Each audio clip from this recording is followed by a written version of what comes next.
नमस्कार किसान भाइयों, आज के इस वीडियो में आप सभी का स्वागत है। दोस्तों, मरते हुए पौधे को बचाना बहुत मुश्किल बात होती है क्योंकि उसके अंदर की तरफ कोई भी एनर्जी रहता नहीं है, कोई भी स्टोरेज रहता नहीं जिसके सहारे वो लड़ सके।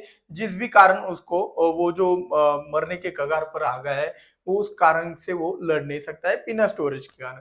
तो आज के इस वीडियो के अंदर हम यही प्रॉब्लम आपको सॉल्व करके दिखाने वाले। तो चलिए फटाफट से शुरुआत करते हैं एक बार धमाकेदार लाइक से। मरते हुए पौधे को बचाने वाला कॉम्बिनेशन। यहाँ पे आपको एक बात हमेशा ध्यान में रखनी है कि भाई मैं यहाँ पे कोई अमृत नहीं बताने वाला हूँ कि भाई जिससे मरा हुआ पौधा जिंदा हो जाए। यहाँ पे मैंने शब्द इस्तेमाल कर लिया है कि भाई मरते हुए पौधे को यानी कि जो मरने के कगार पर है और लास्ट स्टेज में है और उसको बाहर निकालना है उस मरने के कगार से, वो वाला कॉम्बिनेशन आज के इस वीडियो में बताने वाला हूँ। तो ये कॉम्बिनेशन आपको कहाँ कहाँ पे इस्तेमाल करना है ये पहले समझ लो, फिर कॉम्बिनेशन देखेंगे तो आपको उसका इस्तेमाल सही से पता चल जाएगा। वरना ऐसा हो जाएगा कि आप डायरेक्ट कॉम्बिनेशन देख लिए और उसका स्प्रेइंग कर दिए और रिजल्ट कुछ नहीं आया, तो फिर आके बोलेंगे सर रिजल्ट ही नहीं है। तो पहले कंडीशन सुन लो कि कौन से कंडीशन में। तो पहला कंडीशन क्या है कि ऐसा कुछ कंडीशन बन जाता है फसल के अंदर कि उसके अंदर स्टोरेज ही नहीं रहता है। स्टोरेज नहीं रहता मतलब क्या? उसके अंदर ताकत ही नहीं रहता है नई पत्तियां निकालने के लिए। वो कंडीशन कैसे तैयार हो सकती है स्टोरेज कम होने की? वो आपके फसल के अंदर कोई प्रकार का स्ट्रेस हो। स्ट्रेस मतलब कौन सा हो सकता है देख लेना। अभी देखो, पानी की कमी से भी स्ट्रेस तैयार होता है, तनाव तैयार होता है जिससे स्टोरेज खत्म हो जाता है। फसल उस तनाव के सिचुएशन में जो भी स्टोरेज है रिजर्व वाला उसको इस्तेमाल करती है। एक ये हो गया। एक कोई गलती से हर्बिसाइड डाल दिया तो हम बताते हैं कि भाई रैपिग्रो का इस्तेमाल करो, रैपिग्रो का इस्तेमाल करो, लेकिन वो भी समय पे अवेलेबल नहीं होता है।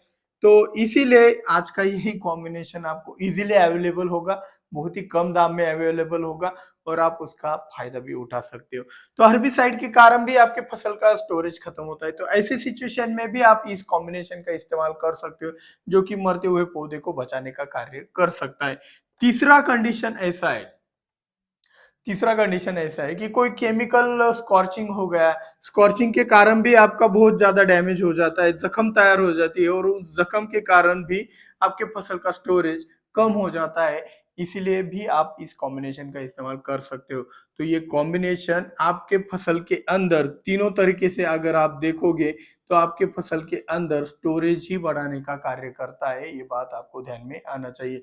अब ये जो फॉर्मूला मैं बताने वाला हूँ ये कहाँ पे कार्य करेगा ये तो बता दिया। अब कहाँ पे कार्य नहीं करेगा ये बता देता हूँ। अगर आपके फसल के अंदर कोई डिसीज है,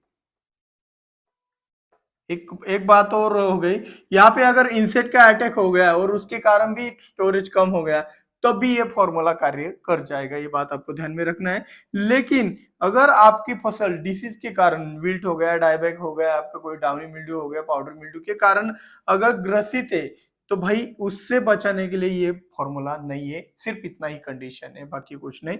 क्योंकि डिसीज के कारण क्या होता है, डिसीज अगर आपके पौधे के स्टेम के अंदर घुस चुका है, अभी हुआ है कुछ कुछ पौधों के अंदर, अभी बारिश ही इतना हो रहा है, समझ लो ये पौधा है। मेरा ड्राइंग इतना अच्छा नहीं है, लेकिन फिर भी समझ लेना कि ये पौधा है। इस पौधे के अंदर ये जड़ है, ये स्टेम है और ये पत्तियां है, ठीक है।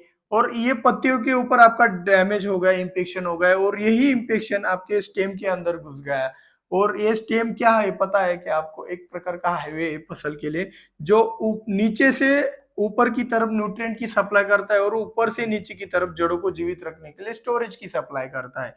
तो ये अगर हाईवे बंद हो जाए मतलब ये डिसीज पत्तियों में से स्टेम के अंदर आ जाए तो भाई ये बंद हो जाता है। इसको कोई रिकवर कर ही नहीं सकता। आया हो डिसीज कोई नहीं, मतलब उसे क्योर नहीं किया जा सकता है। तो ये बात आपको ध्यान में लेना है। तो डिसीज से आपका अगर ये जो स्टेम अगर ब्लॉक हो गया है तो ये कौन सी भी चीज से कवर नहीं होने वाला। अगर करना ही है तो अगर आपके पौधे की हाइट ज्यादा है, ऊपर की तरफ स्टेम में घुसा है, तो भाई नीचे की तरफ कट करके एक नया वाला शूट लेकर आप अच्छे से केयर करके आगे की तरफ बढ़ सकते हो। तो इतना आप कर सकते हो। तो ठीक है, डिसीज के कारण वाले तो नहीं है, लेकिन बाकियों के कारण के लिए है।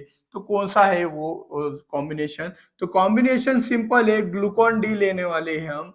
ग्लूकॉन डी पता ही होगा आपको। ग्लूकोज मिलता है उसके अंदर से। और इसी के साथ साथ हम गाय का दूध भी लेने वाले हैं।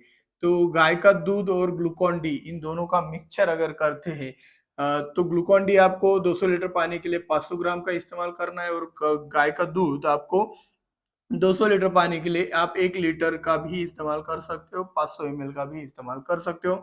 यह डोज़ 200 लीटर पानी के लिए है, और 20 लीटर पानी के लिए सिंपल है।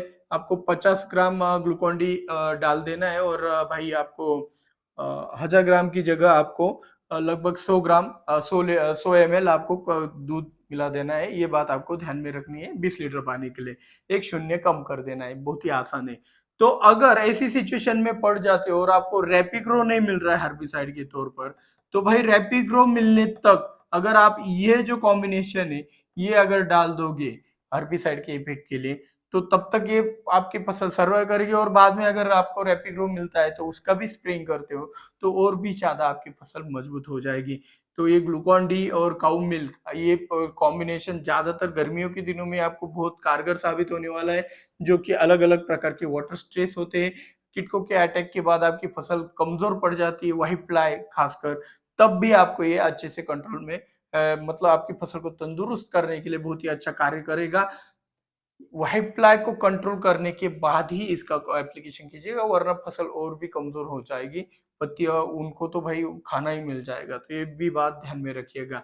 तो अगर कीटकों को अच्छे से कंट्रोल करना है तो आप ये वाला वीडियो देख सकते हो, कीटनाशकों का पावर कैसे बढ़ाएं।